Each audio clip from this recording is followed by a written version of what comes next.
গগনা মুম্বাইৰ ভাদমহীয়া নাম প্ৰসংগ অনুষ্ঠান পবিত্ৰ ভাদমাহ উপলক্ষে খোল তাল নেগেৰা বাঁহীৰ সুমধুৰ সুৰেৰে এতিয়া মুখৰিত হৈ পৰিছে ৰাজ্যৰ বিভিন্ন সত্ৰ আৰু নামঘৰসমূহ।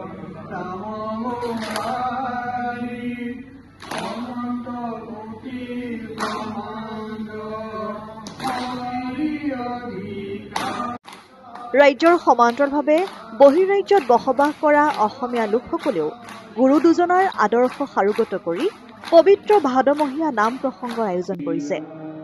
দেওবাৰে মুম্বাইৰ মীৰা ৰোড স্থিত লোধা একুৱা ক্লাব হাউচত গগনা আছামিজ পিপল এছ'চিয়েশ্যনে চতুৰ্থবাৰৰ বাবে এভাগী নাম প্ৰসংগ স্থানীয় ভকতবৃন্দ জয়ন্ত দাস, ৰূপজ্যোতি ঠেঙাল, ৰবীন্দ্ৰনাথ গোস্বামীৰ তত্বাৱধানত আয়োজন কৰে।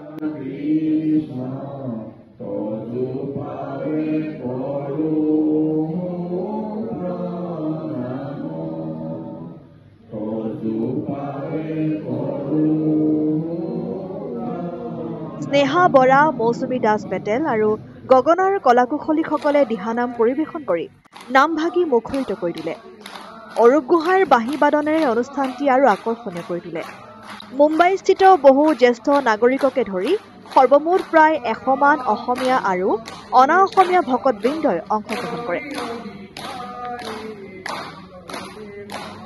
অতি নিয়াৰিকৈ আৰু সুন্দৰকৈ অনুষ্ঠিত হোৱা নামভাগীৰ শেষত মাহ প্ৰসাদৰ লগতে বিশেষ ভোজনৰো আয়োজন কৰা হয় বুলি গগনাৰ সম্পাদক গুণীন গগৈ আৰু সভাপতি অমৃত প্ৰীতম দত্তই জানিবলৈ দিয়াৰ লগতে গগনা মুম্বাই কাৰ্যবাহী কমিটিৰ সমূহ সদস্য আৰু ৰাইজলৈ ধন্যবাদ জনায়।